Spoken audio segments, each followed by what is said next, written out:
है। और अगर पुलिस इसमें ढाक के तीन पात करती है तो पुलिस को अकाउंटेबल बनाना पड़ेगा। यह पुलिस को कोई इजाजत नहीं दे सकता है कि हमारे आपके टैक्स पेयर की मनी से, टैक्स पेयर के पैसे से पुलिस जो मर्जी वो मनगढ़ंत कहानी बना ले और वही मनगढ़ंत कहानी बोल दे, क्योंकि उनको रसूखदार लोगों को बचाना है, रसूखदार लोगों को प्रोटेक्ट करना है, उसकी हां में हां मिलानी है, उनकी कहानी को आगे बढ़ाना है। अगर ऐसा हुआ है कि ज्वेल थीप के पब्लिसिटी के लिए यह पूरा षड्यंत्र किया गया, ये हमले की कहानी रची गई, फिल्मी कहानी बनाई गई और पुलिस को उसमें पार्टी बनाया गया और पुलिस अब जबरदस्ती एक निर्दोष व्यक्ति को गुनहगार साबित करवा करके महीने, 2 महीने, 6 महीने के बाद उसको बरी कर देता है, तो ये बेहद संगीन मामला इस देश के लिए होना चाहिए। और मैं देश के प्रधानमंत्री, गृह मंत्री और महाराष्ट्र के मुख्यमंत्री से यह अपील करता हूं कि अगर इस तरह की घटना इन स्टारों ने की है, जो पब्लिसिटी के लिए अपने ऊपर हमला करवाया है, और यह बात अब सच साबित हो जाएगी, दावे के साथ यह मैं कह रहा हूं कि यह चर्चा हो रही है पावर गैलरी में कि ज्वेल थीप के प्रमोशन के लिए, क्योंकि ज्वेल थीप का जो कथानक है वो इनके कथानक से मिल रहा है, वही चोरी है, वही हमला है, वही खून है, वही डॉक्टरी है, वही धोखा है, वो सब कुछ ज्वेल थीप में भी है जो इनके फिल्मी स्क्रिप्ट में है।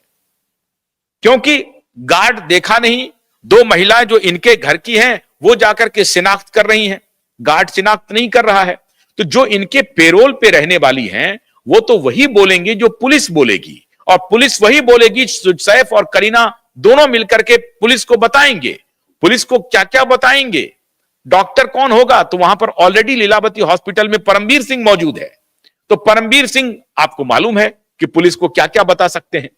तो परमवीर सिंह के एंट्री के बाद यह बात तो तय हो गई कि पूरे इस स्टोरी में पूरा का पूरा, पूरी की पूरी दाल काली है। दाल में कोई काला गिर गया है ऐसा नहीं है, पूरी की पूरी दाल, संपूर्ण दाल काली है। और अब करीना खान कपूर इस तरह की आर्टिकल लिख करके खुद को बचाना चाहती है। मैं आप सबसे, अपने दर्शकों से यह आग्रह करना चाहूंगा कि क्या इस तरह के बॉलीवुड को आप आगे बढ़ाएंगे? क्या आप ज्वेल थीप को देखने नेटफ्लिक्स पर देखेंगे? क्या आपको लगता है कि अगर इस तरह का काम ये दोनों पति पत्नी मिलकर के कर रहे हैं, या इनके पीआर वाले कर रहे हैं, इनके मैनेजर कर रहे हैं, तो क्या ज्वेल थीप का बायकॉट होना चाहिए या नहीं होना चाहिए? ज्वेल थीप का बायकॉट आप करेंगे या नहीं करेंगे? ज्वेल थीप के बायकॉट करना चाहिए या नहीं करना चाहिए? क्योंकि ये मामूली घटना, अगर आपको लगता है कि ये मामूली घटना है, तो मार्केटिंग स्ट्रेटेजी है। मार्केटिंग स्ट्रेटेजी में आप 15 दिन तक, आज 24 दिन से पुलिस का एक पूरा महकमा कहां से कहां घूम रहा है, जा रहा है, अपनी पूरी शक्ति एक चोर को पकड़ने में लगा रहा है, और बाद में वो साबित भी नहीं हो पा रहा है कि वो वही गुनहगार है। अगर ये ऐसा हो गया और कोर्ट में ये बात साबित हो गई कि शरीफुल इस्लाम गुनहगार नहीं है, तो आप मान करके चलिए कि जिस दिन कोर्ट सबूतों के अभाव में शरीफुल इस्लाम को रिहा करेगा, आप ये मान के चलिएगा कि ये पूरी कहानी, ये पूरा फिल्मी स्क्रिप्ट रचा गया था ज्वेल थीप की सफलता के लिए। इसलिए मैं आपसे अपील करता हूं कि तब तक आप ज्वेल थीप मत देखिए जब तक कि इस केस का दूध और पानी का पानी नहीं हो जाए। ये बॉलीवुड के कुकर्म को हमें एक्सपोज करना पड़ेगा, और बॉलीवुड अपने कुकर्म को लगातार उसी तरीके से, उसी शिद्दत से, उसी भाव से लगातार करता जा रहा है। ज्वेल थीप के लिए अगर यह सारा काम किया गया है, तो क्या यह हमारा डिमांड सही नहीं है? आप 20-24 दिन तक पूरे देश को उलझा करके रखें, सही सही रिपोर्ट ना दें, जहांगीर के कमरे में बंद कर दें, झूठी स्टोरी बनाएं, डक्ट से ऊपर गया, डक्ट से नीचे आया, ये कितनी बार, कितना झूठ, कितना फ्रॉड किया।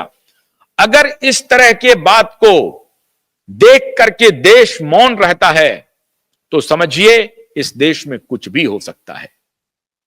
अगर इस घटना के ऊपर इसकी सच्चाई कुछ और निकली, ज्वेल थीप वाला प्रकरण निकला, या इस पति पत्नी के बीच का झगड़ा निकला, पत्नी का हमला निकला, जिसके बारे में भी लोग चर्चा कर रहे हैं। हमारे तक जो सूचना आई थी वो भी यही सूचना थी, तब ये ज्वेल थीप की कहानी नहीं थी। अगर ये पति पत्नी के बीच का झगड़ा है, अगर ये ज्वेल थीप की कहानी है और वो कहानी नहीं है जिसको पुलिस आगे बढ़ा रही है, तो ये देश के लिए बेहद गंभीर है। इसलिए मैंने आपको कहा कि पूनम पांडे की घटना को जब आपने बर्दाश्त कर लिया तो इस तरह की घटना होती रहेगी। इनका कोई नैतिक चरित्र नहीं है। फिल्म इंडस्ट्री, फिल्म लोगों के मन मस्तिष्क पर बहुत बड़ा प्रभाव छोड़ती है।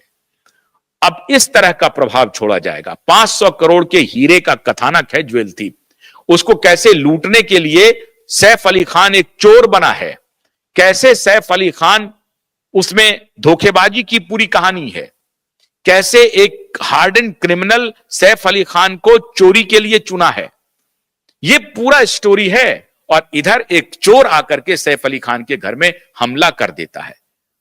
तो ये जो सामंजस्य आपको दिख रहा है, स्टोरी के बीच में जो तालमेल दिख रही है, ये बात इस बात की तरफ इशारा कर रही है कि पुलिस जो कुछ भी आपको बोल रही है पूरी तरह से झूठ है।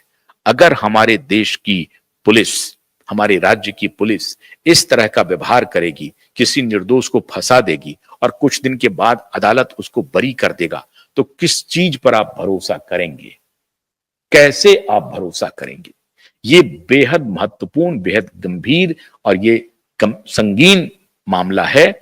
इसे मैं चाहता हूं कि हमारे दर्शक और देश के लोग इस पर विचार करें।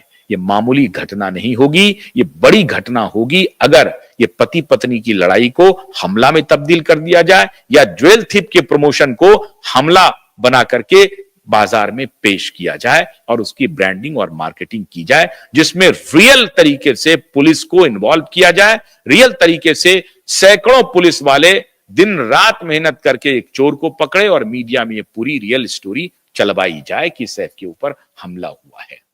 अगर ये सारी बातें झूठ हुई तो क्यूवाइब नेटवर्क इसे छोड़ने वाला नहीं है। इसके खिलाफ निश्चित रूप से मुकदमा हम अपने वकील महोदय से आग्रह करके अपने वकीलों के जरिए निश्चित रूप से इसके ऊपर मुकदमा क्यूवाइब नेटवर्क भी करवाएगी।